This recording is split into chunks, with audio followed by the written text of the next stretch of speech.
Esta es una nueva jornada que marcamos dentro de la oficina Acelera Pyme. Conmigo está Alberto, que es un compañero mío de ITG y que forma parte del proyecto ARCA, otro de los proyectos dentro de los cuales se enmarca esta jornada. Y hoy vamos a hablar sobre criptografía cuántica y poscuántica. Alberto os va a enseñar, digamos, cuáles son las principales ramas de la criptografía y cómo pueden ser aplicadas por las empresas, así como los riesgos que conlleva. A todos los asistentes, como en todas las jornadas, os vamos a pasar una breve encuesta de satisfacción al final de la jornada para que la podáis cubrir y así recibáis la presentación que utiliza Alberto. Y también tendremos un breve, digamos, marco de preguntas y respuestas al final para que le podáis consultar cualquier duda. Y ya sin más dilación, pues te vuelvo a ceder la palabra, Alberto, para que ahora sí ya puedas iniciar la reunión correctamente. Y disculpa, porque es que fue despiste mío totalmente. Vale, bueno, vale, pues retomo la presentación, voy a empezarla. Eh, vale, primero soy Alberto Fernández. Voy a compartir, como ha dicho David, pues un poco la visión actual de la criptografía cuántica y postcuántica. Eh, Formo parte del equipo de criptografía y comunicaciones dentro del Centro Tecnológico ITG. Bueno, ITG es un centro tecnológico que está especializado en proporcionar investigación y desarrollo, básicamente tecnología que está como em, en la punta del desarrollo al tejido empresarial. Aquí os he puesto unas imágenes resumiendo a lo que se dedica, inteligencia artificial y TIC, que aquí es donde se enmarcaría el grupo de cripto y por tanto yo también. IoT Industria 4.0, movilidad autónoma. Voy a poner el puntero porque esto luego viene bien. Vale. Movilidad autónoma, energía inteligente, agua digital o construcción sostenible. Este es el índice que va a seguir esta charla. Va a haber una introducción donde comente qué es la criptografía, los objetivos, los distintos, eh, pues digamos, sistemas de cifrado que existen tradicionalmente. Luego voy a comentar por qué la computación cuántica es una amenaza, concretamente el qué, y luego ya nos vamos a inmiscuir en cuáles son las soluciones para esta amenaza a la computación cuántica. Y luego unas conclusiones y la ronda de preguntas. Vale, ¿qué es la criptografía? Es la primera pregunta. Pues para el que no lo sepa, es una disciplina que se ocupa de la protección de información mediante técnicas que la convierten en datos ilegibles para quienes no estén autorizados a acceder a ella. Entonces, básicamente, pues podría resumirse de una forma naif en tener un texto que puede ser una palabra en claro, hola, y convertirla o asociarla a un texto ilegible, que no sea comprensible por nadie. Entonces, los objetivos de la criptografía básicamente son tres, generalmente, mejor dicho. Uno es la confidencialidad, que es proteger la información contra accesos no autorizados, lo que ya había comentado, ¿no? Transformar una palabra comprensible por todos en una que no lo sea. Otra es la integridad, que es garantizar que la información no se ha alterado, aunque, aunque alguien no pueda comprender el texto ilegible que he convertido, que tampoco lo pueda modificar, de forma que eh, podamos recuperar el mensaje original. Y luego el otro objetivo que señala es la autenticidad, que consiste en verificar o tener seguridad de que la identidad de la persona que nos envía el mensaje es quien dice ser. Existen diferentes sistemas de cifrado o primitivas criptográficas tradicionales. Una es el cifrado simétrico y otro es el asimétrico. En el cifrado simétrico se utiliza, digamos que lo que diferencia del asimétrico es que utiliza una única clave para cifrar y descifrar información. Este tiene como ventaja que son más rápidos, pero tiene como desventaja que las partes deben compartir la clave de una manera segura. Luego, por otro lado, el cifrado asimétrico utiliza un par de claves, una pública y otra privada, para cifrar y para descifrar. La pública la utilizan para cifrar y la privada para descifrar. Una ventaja en comparación al simétrico es que no requiere compartir claves secretas, la única clave que expones públicamente es la clave pública. Y también tiene otra ventaja que es que son más versátiles, porque se pueden usar en más contextos que el cifrado asimétrico. Mientras que el cifrado asimétrico se utiliza básicamente para la parte de confidencialidad, el cifrado asimétrico se puede usar también en autenticidad, lo que le da como un grado de libertad más. Y bueno, la desventaja es que es más lento que el cifrado asimétrico. La generación de las claves consume más procesador que el simétrico. Algoritmo más relevante en simétrico es AES, tiene muchos modos de trabajar, pero bueno, se utiliza en todos los sistemas de criptografía.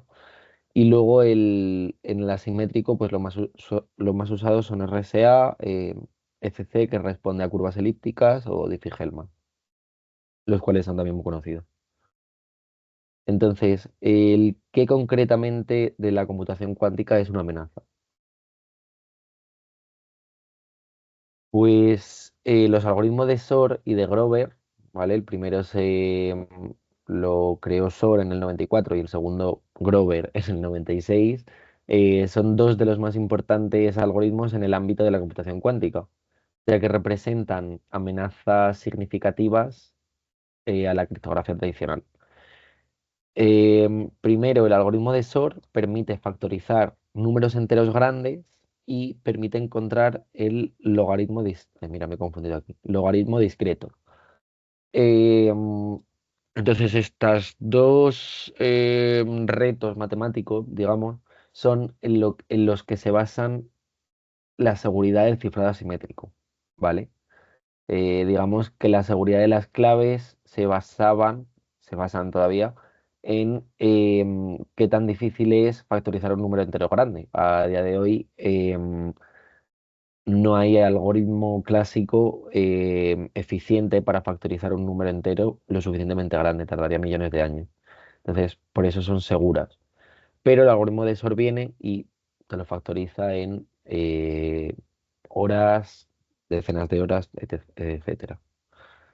Entonces, por otro lado, el algoritmo de Grover permite realizar búsquedas de un elemento en conjuntos no ordenados. Esto reduce la seguridad del cifrado simétrico que os comentaba, pero no es tan drástico como SOR, ya que pues se ha visto que duplicando o haciendo más grande la clave del cifrado simétrico, se mantendrían los niveles de seguridad de una forma normal. Entonces, digamos que el cuello de botella está en el algoritmo de SOP. Vale, esta gráfica permite representar el tiempo necesario para factorizar números de Levits mostrados como diferentes, digamos, tecnologías y algoritmos influyen en la capacidad de resolver problemas de factorización, ¿vale? Entonces, está en el eje X, representa la longitud de los números en bits, las unidades son bits, que se están factorizando. Van desde muy pocos bits hasta 100.000 bits. Y luego el eje Y representa el tiempo necesario para factorizar desde un segundo hasta un billón de años el número L. ¿Vale? Es un eje logarítmico, ¿vale? Bueno, para indicar que pequeños incrementos reflejan cambios exponenciales. O sea, entre aquí y aquí hay 100 segundos, pero entre aquí y aquí hay mucho más tiempo. Luego, las curvas. Voy a empezar a explicar las curvas. Digamos que todas las curvas responden a algoritmos que factorizan números. Entonces, concretamente el negro es el algoritmo clásico más eficiente actualmente existente para factorizar números grandes. Se llama Number Field Shift. Todo esto son los detalles del procesador donde se ejecuta y lo que se observa es que para más o menos, estos son 2048 bits, que es lo que el NIST, que es una agencia de estandarización, recomienda para una clave de RSA. Pues para esta clave tardaría billones de años, ¿no? Como se observa en la gráfica. Sin embargo, hay varias líneas, como la rosa y la roja, que, bueno, que muestran el algoritmo de SOR ejecutado en computadoras cuánticas con diferentes configuraciones, ¿no? NTC y ARC y AC son las más eficientes, la arquitectura y frecuencia más eficientes, y se observa que factorizan el número en tiempos razonables. Para el mismo tamaño de clave, 2048, pues tardaría menos de una hora prácticamente. Entonces, esto significa que hay que encontrar otras alternativas resistentes al algoritmo de SOR. Vale, entonces estas alternativas son la criptografía cuántica y la poscuántica. La cuántica es un tipo de criptografía cuya seguridad se basa en las leyes de la física, ¿vale? En propiedades, en teoremas de la física. Y la criptografía postcuántica propone algoritmos resistentes a computadoras cuánticas, pero que se ejecutan en hardware normal. Entonces, por este hecho, no necesitan un hardware específico, tienen una amplia variedad de algoritmos. Entonces, voy a comenzar a explicar ahora la distribución cuántica de claves o QKD. QKD responde a las siglas en inglés de Quantum Key Distribution. Y básicamente el objetivo de la distribución cuántica de claves o QKD es generar claves simétricas seguras mediante la transmisión de información binaria codificada en, codificada en magnitudes cuánticas como fotones. Esto significa, que mediante la transmisión de luz de baja energía, concretamente a nivel de fotones individuales, se consigue establecer una clave secreta entre dos entidades que he llamado Alice o Bob, ¿vale? Y la seguridad viene del hecho de que la información se codifique en magnitudes cuánticas, ¿vale? En fotones. Lo que se envía entre Alice y Bob son fotones con información en sus magnitudes.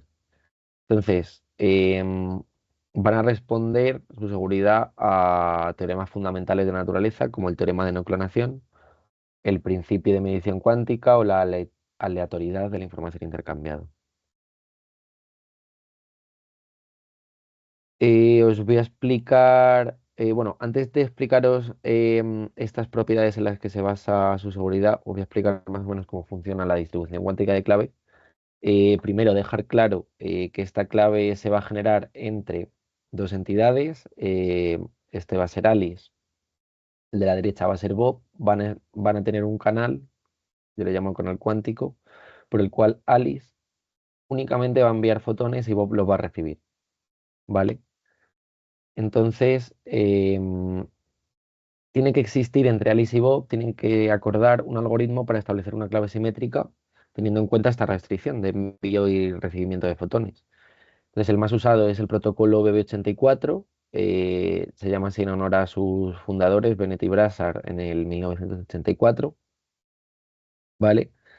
Y básicamente este algoritmo consiste en el uso de, digamos, diferentes estados cuánticos de los fotones, ¿vale? Cada uno se asocia al bit número uno o al bit número cero y una vez lo ejecuten van a obtener una clave simétrica como esta de aquí. Alice va a tener una ristra de ceros y unos y Bob también. Las van a llamar claves crudas, pero va a haber varios bits los cuales discrepen. Esta, esta discrepancia, digamos que se debe a imperfecciones del hardware. Pues las fuentes láseres, los detectores, la fibra óptica por la que van los fotones, todas tienen una cierta temperatura y pueden inducir a errores. Por lo que la Alice y Bob han de estar comunicados por un canal público que el único requerimiento es que esté autenticado para eliminar todas estas discrepancias y tener al final del día una clave simétrica exactamente igual. ¿Vale? El paso 2 es la etapa de reconciliación, digamos, que se va a llevar a cabo por el canal público.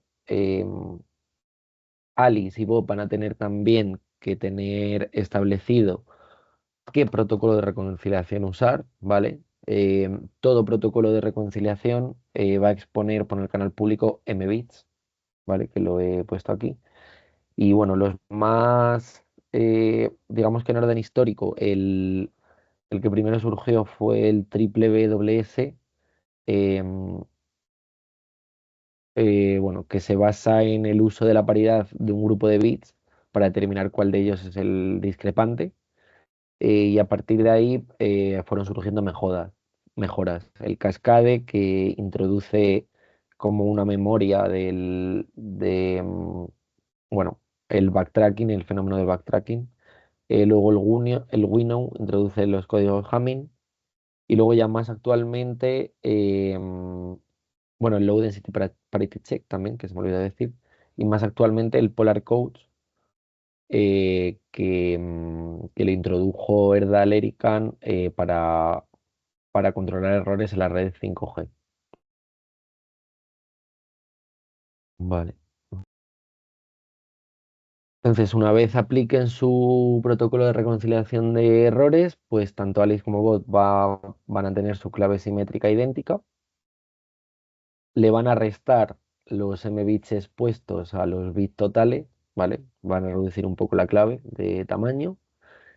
Y además, el plazo 3 es una etapa de amplificación de la privacidad cuyo objetivo es aumentar la seguridad de la clave, pues ya que aunque ya que se ha expuesto una cantidad de bits para reconciliar, em, entonces, bueno, por si algún atacante o algún espía pudiera inferir algún tipo de información acerca de la clave con los bits expuestos.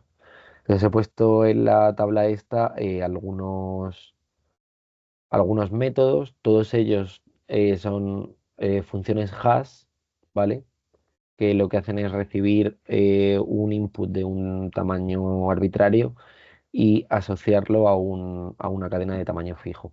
Entonces, eh, el Total Hashing es uno de los que se usa, Modular Arithmetic Hashing, o el tercero que es una combinación de los dos. Vale, y voy a comentar ahora digamos que los teoremas en los cuales se basa la seguridad. Entonces, el primero que había comentado era el teorema de nucleonación, que básicamente garantiza que un espía no pueda obtener copias iguales de la información que se intercambian las partes amigas, ¿vale? Luego, por otro lado, está el principio de medición cuántica, que es básicamente que si un espía intenta medir un fotón, ¿vale? En el momento en el que lo mide, va a introducir errores detectables en las correlaciones entre Alice y Bob. ¿Vale? En todo momento Alice sabe los estados cuánticos que envía y Bob eh, recibe lo que recibe, ¿no? Entonces de ahí pueden correlacionar estadísticamente sus variables. Y luego la tercera es la aleatoriedad de la información intercambiada. Tanto Alice como Bob tienen a su disposición un generador de números aleatorios cuánticos, los cuales generan números cuánticos reales, no son como los que tenemos en los ordenadores a día de hoy, que son pseudo aleatorios, no se basan en, en algún reloj o en algún tipo de suceso. Sin embargo, los cuánticos se basan básicamente en la aleatoriedad pura, ¿no? En los estados cuánticos. Vale. Luego también quería comentar los distintos enfoques que hay dentro de la distribución cuántica de clave. Eh, existe, bueno, existen dos, ¿no? La codificación de variable discreta y la codificación de variable continua. La discreta, digamos que la información binaria la codifica en estados cuánticos, como tal lo he explicado, ¿no? En la polarización, en el spin, en el momento angular, en las fases electromagnéticas, en el tiempo de llamada, tal. Entonces, por ello van a utilizar un hardware específico, fuentes de luz de muy baja energía, detectores muy finos, etcétera. Y pues se ha visto experimentalmente que tiene un alcance mayor. Es decir, Alice y Bob pueden estar más separados, más lejanos. ¿Qué ocurre? Luego también está la codificación de variable continua, ¿vale? Que se diferencia a la discreta en que la información binaria se va a codificar em, en los campos electromagnéticos, en información de los campos electromagnéticos, que son básicamente su fase, ¿no? Son ondas al fin de cuentas también, los campos electromagnéticos. Entonces se van a codificar esta información en la fase y en la amplitud de la onda electromagnética. Esto permite que no se utilice un hardware tan específico, ¿vale? Y que se puede utilizar un hardware común en la industria de las telecomunicaciones con la detección homodina o heterodina, que ya está muy rodada y muy estudiada. Y bueno, también supone que este tipo de QKD tenga un alcance menor, de hasta unos 80 kilómetros de lejanía. Entonces, digamos que la distribución cuántica de claves permite, al ser un cifrado simétrico, permite la confidencialidad únicamente en los tres objetivos. Em, bueno, permite también la detección de intrusos en el canal de comunicación por el teorema de no clonación y el principio de medición cuántica, pero no protege de integridad o autenticidad. Entonces, para todas estas, digamos, objetivos de la criptografía, de momento va a tener que venir los algoritmos PQC a defenderla. Y bueno, he puesto aquí este comentario de criptoagilidad es la estrategia, que ya lo veremos después, pero básicamente se reduce en que las agencias de estandarización estatales de diferentes países pues comentan que lo mejor es adoptar un enfoque de criptoagilidad, es decir, que en todo momento puedas cambiar de primitiva criptográfica, de algún algoritmo PQC a QKD, a algún algoritmo clásico o incluso hibridarlo. Os voy a comentar ahora en qué se puede usar la distribución cuántica de claves. Pues se puede usar para securizar transmisiones monetarias en bancos, operaciones financieras, también en protecciones de sistemas de control aéreo, ferroviario, en infraestructuras portuarias, en infraestructuras críticas estatales, como pueden ser las redes energéticas, de emergencia, agua, telecomunicaciones, o en salud, ¿no? Entre hospitales. Y bueno, luego aquí os quería mostrar algunas redes de distribución cuántica de claves, las más famosas a nivel mundial. La primera que os he mostrado es la que se conoce como DARPA, que fue fue yo creo que la primera, y bueno, fue como una colaboración entre universidades y empresas. Está situada en Boston y bueno, pues tiene tres nodos, ¿no? Únicamente, que los llaman Bob and Ivory. Luego, de esta red, pues universidades de Tokio y varias empresas también se fijaron y basaron su red en ella, ¿no? Como es el caso de la red de Tokio, que tiene más nodos, Y luego está la red que creo que es la más grande a día de hoy a nivel global, que es la de China. Y bueno, también es la que más tecnología mezcla porque aparte de hacer QKD por fibra óptica, como he comentado, tiene un tramo en el que hacen QKD satelital. Es decir, el ALICE estaría en tierra y el BOP estaría en orbitando. Luego ya más a nivel europeo está eh, la red SECOC, de Secure Communication Based on Quantum Cryptography, ¿vale? Que se inició en 2004, se cerró en 2008. Está situada en Viena y bueno, tiene de 6 nodos, y vino muy bien para el tema de la estandarización de estas tecnologías. A fin de cuentas, esas son tecnologías que fueron nuevas y no tenían ningún estándar, entonces que crearan la red SECOT sirvió para que oficinas como la ETSI o la ITU crearan nuevos documentos de estandarización de QKD y PQC. Luego ya a nivel nacional, pues tenemos el Madrid QCI, el MAD QCI también se llama, que es la red cuántica que está en Madrid. Es la red cuántica más grande de Europa, ¿vale? Que esto, pues tenemos el lujo de que esté en Madrid y bueno, pues se usa sobre todo a día de hoy para proyectos de investigación.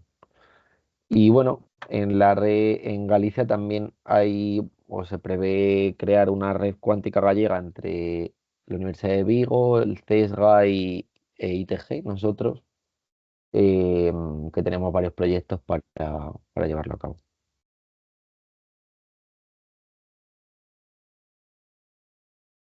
Vale, y ahora vamos a irnos a la otra pata de la mesa, que es la criptografía postcuántica, que como ya había dicho, la criptografía postcuántica básicamente proponía algoritmos que se ejecutan en un ordenador normal y que son resistentes a ordenadores cuánticos. Básicamente todos los algoritmos de la criptografía postcuántica se incorporan para sustituir a los algoritmos de cifrado asimétrico, los de la clave pública y la clave privada. Entonces, la tarea más significativa de avance en los algoritmos postcuánticos la ha desarrollado el NIST, que es el National Institute of Standards and Technology de Estados Unidos, ¿vale? Que es una agencia que su objetivo principal básicamente es crear estándares y, y bueno, para que las industrias tengan algo a lo que aferrarse. En ciberseguridad básicamente es quien lleva la voz cantante. En 2016, el NIST determinó los criterios y requisitos que deben cumplir algoritmos resistentes a ataques cuánticos y clásicos, ¿vale? Y lo que hizo es un call for proposal, que es básicamente pues llamar a gente para que les propongan algoritmos resistentes a ataques cuánticos, ¿vale? En 2017 ya recibió todas las respuestas, recibió 53 esquemas de cifrado público de la parte de la confidencialidad y 23 para firma, que firma es la parte de autenticidad. Luego en 2019, bueno, a partir de aquí, de 2017, básicamente van a ir habiendo como rondas de selección que se basan en determinar cuáles de estos 59 y cuáles de estos 53 son lo suficientemente buenos, basándonos en su seguridad, en lo fácil o difícil que sea su implementación, en su eficiencia y bueno, también en foros que no hace falta que seas del NIST, ¿no? De expertos de universidades y tal que podrían dar su opinión también. Y bueno, finalmente, tras una segunda y tercera ronda, en 2022 decidieron iniciar el proceso de estandarización de cuatro, de Crystal Kyber, Crystal Dilithium, Falcon y Sphinx, que hablaremos de ellos ahora en un momento. También quería mencionar el proyecto de criptografía postcuántica Open Quantum Safe, ¿vale? que básicamente el objetivo de este proyecto es apoyar la transición a la criptografía resistente a los ataques cuánticos, ¿vale? Es un proyecto de código libre, ¿vale? En el que trabajan un porrón de empresas y entidades y básicamente lo que están desarrollando, bueno, ya está desarrollado, digamos, actualizando, es un algoritmo una librería de algoritmos cuánticos em, de código libre para que todos podamos incluir esta seguridad en nuestro sistema criptográfico. Vale, entonces, digamos que de todos los algoritmos que reunió el NIST, em, pues de los 59, digamos que había cinco familias, cinco problemas en los que se basaba su seguridad, ¿no? Había algunos algoritmos que su seguridad se basaban en retículos, en lattice base, otros en code base, en todos estos, ¿no? Pero de los cuatro que habíamos dicho antes, Kyber, Dilithium, Falcon y Sphinx, tres de ellos, su seguridad se basaba en retículos matemáticos. Entonces, digamos que para que os hagáis una idea de cómo funcionan estos algoritmos, pues os voy a explicar un poquito en qué se basa de una forma así bastante naif a lo mejor, ¿no? Vale.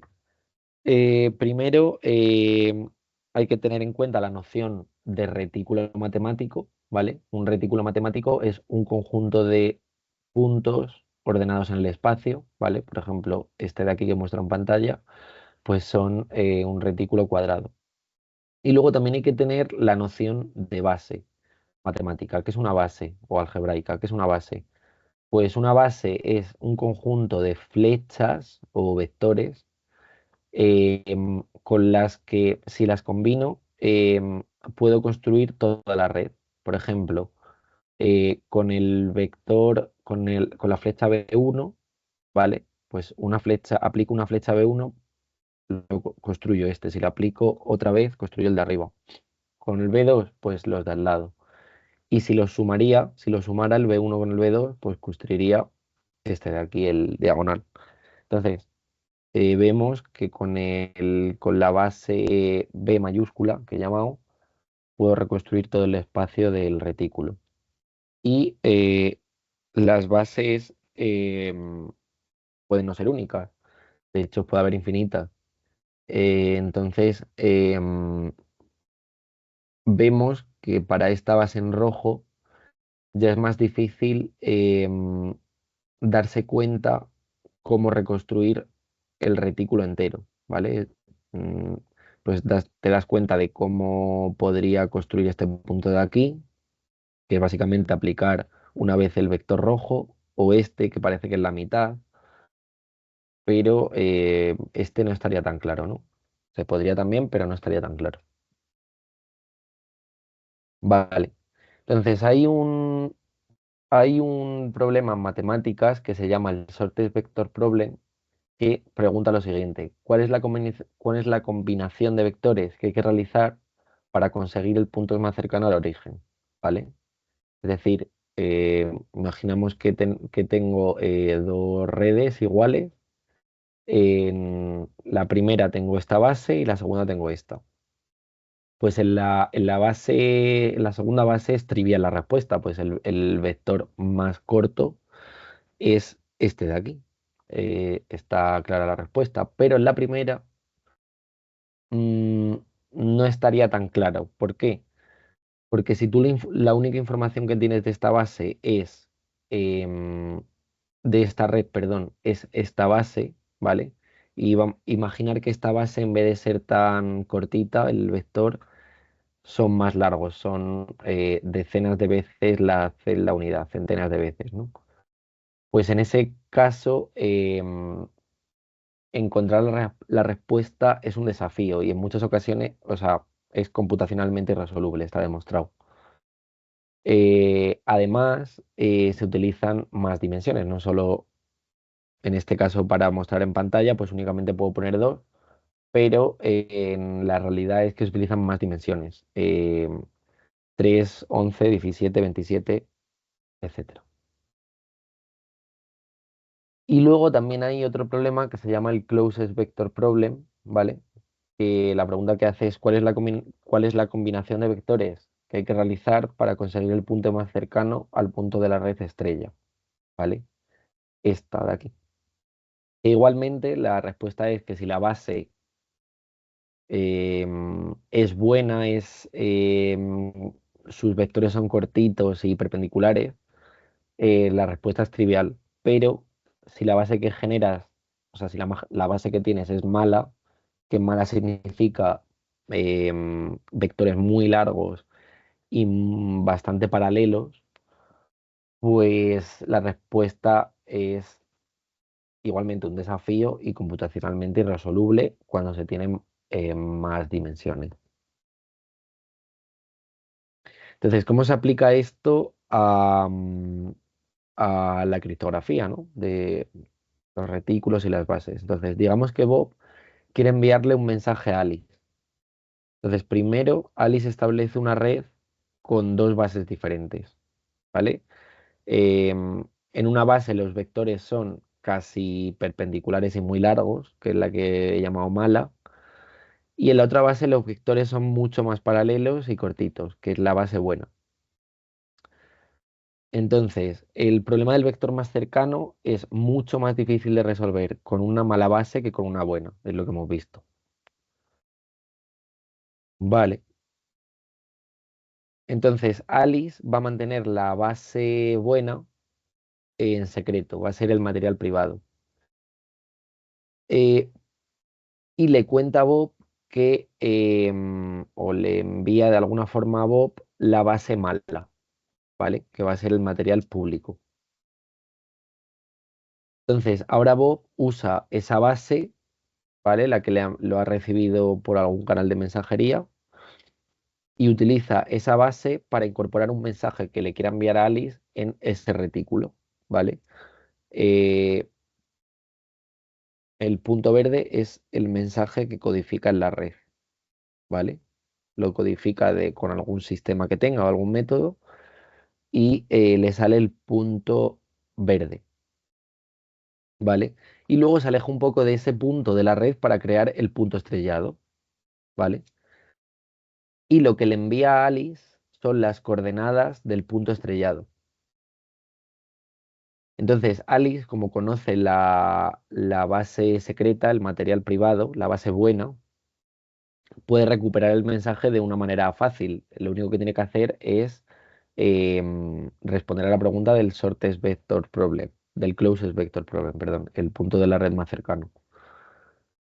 Entonces, de esta forma, si un espía intercepta el mensaje, necesita, o sea, si un espía intercepta el mensaje, como no tiene, lo único que podría tener es la base mala. Con la base mala es computacionalmente imposible recomponer el mensaje. Y la base buena no tiene acceso a ella porque la ha mantenido de forma privada Alice. Entonces, en estos hechos son en los que se basa los tres seleccionados por el NIST, el Falcon, Kyber y Deletrium.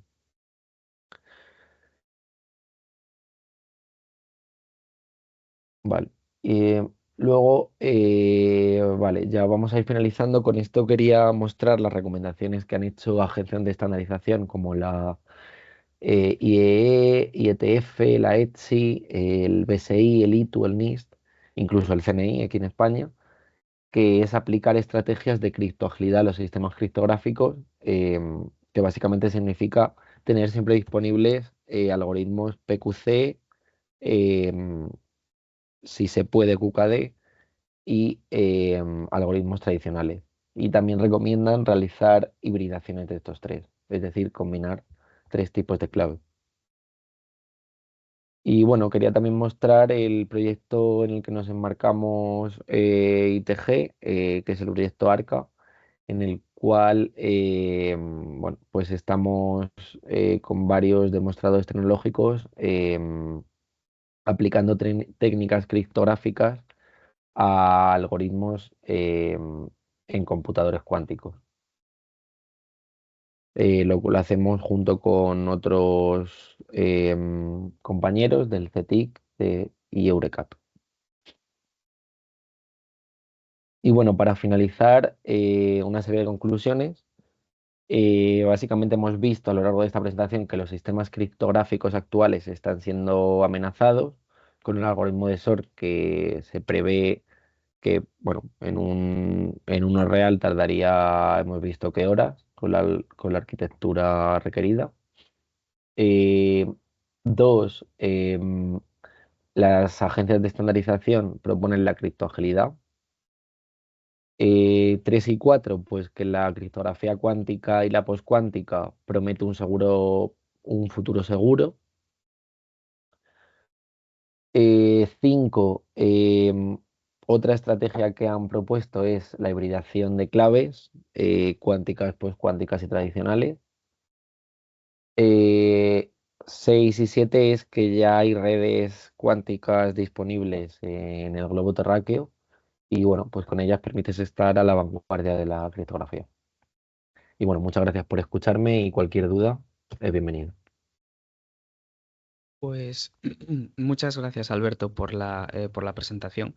La verdad que fue bastante interesante conocer todos los aspectos, más desde el punto de vista técnico sobre la criptografía cuántica.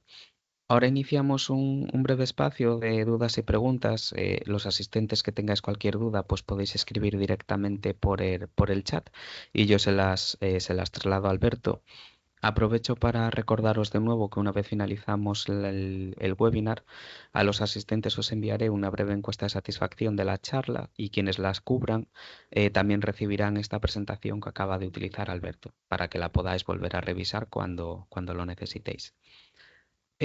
Yo sí que me gustaría hacerte una breve pregunta o cuestión, no tanto desde el punto de vista técnico, sino más desde el punto de vista de, pues por ejemplo, una empresa pues ya con una estructura grande o con una estructura de tamaño medio, ¿qué infraestructura o qué requisitos necesitaría la empresa para poder empezar a aplicar este tipo de técnicas criptográficas a la hora de, pues, por ejemplo, proteger su red en términos de ciberseguridad o qué inversiones necesitaría realizar para poder empezar a aplicar estas técnicas? Sí, bueno, pues a ver, hay dos cosas. Depende un poco de lo que quiera. Ujú, Si lo que elige es una seguridad con PQC, con criptografía postcuántica, básicamente lo único que necesitaría sería gente que sepa de ciberseguridad, ujú, porque lo único que necesitarían son computadoras normales que ya tendrán. Entonces, pues necesitan un poco de conocimiento que ujú, tenga la gente, ¿no? Y claro. luego, por otro lado, si lo que quieren es QKD o la criptografía cuántica, ahí sí que tienen que también contar con un desembolso económico. Entonces, bueno, es un poco la, pues eso, la Las cosa que dos, hay. La cosa que hay efectivamente que QKD es más caro porque necesita un hardware específico y PQC, ujú, sin embargo, no. entiendo. Pues nada, gracias por aclararme la duda. No sé Nada. si alguien más tiene alguna otra cuestión. Veo que alguien está escribiendo por el chat. Bueno, te dice Mirka, muchas gracias Alberto, tremendo viaje el que nos has explicado para obtener la mejor seguridad.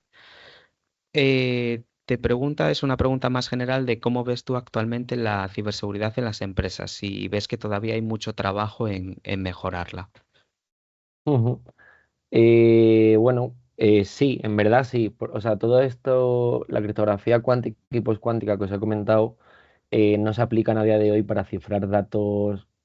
Lo único que se ha hecho para cifrar datos reales fueron las elecciones de Suiza Ujú, creo que fue 2012 o 2000 algo. Pero aparte de eso, no almacenan datos sensibles como tal. Son proyectos de investigación que se aplican en contextos de investigación y desarrollo. ¿Por qué? Porque todavía los ordenadores cuánticos no son lo suficientemente potentes como para romper los sistemas de cifrado tradicionales. Ujú. Entonces, aún así, sí que supone una amenaza igualmente porque cualquier atacante malicioso podría conseguir hoy la clave con la que se almacena X información y cuando salga el ordenador cuántico romper la clave y obtener esos datos. Pero bueno, aún así no se está, creo, llevando como las agencias de estandarización están recomendando. Perfecto, pues gracias por la respuesta. Nos pregunta Yaiza también, bueno, gracias Alberto por la charla y dice que tiene una curiosidad. Cuando pensamos en un ordenador cuántico, nos imaginamos una máquina de gran tamaño. Pregunta si es así, efectivamente. Bueno, yo nunca he visto una, la verdad. Pero sí, creo que son grandes. Depende un poco de la tecnología con la que se construya esos ordenadores. Si son, he visto ordenadores cuánticos bueno, en fotos, ¿no? Que se basan en qubits superconductores. Entonces, estos ordenadores, aparte de ser grandes y pesados, son también fríos, porque estos qubits requieren estar como en una temperatura de cero y pico Kelvin. Entonces van enfriando la máquina como por partes. Entonces, bueno, pues eso, aparte de ser grandes y pesados, son fríos. Pues gracias, gracias por la respuesta. Bueno, Mirka comenta que también escuchó que Cataluña tiene el mayor centro cuántico de España.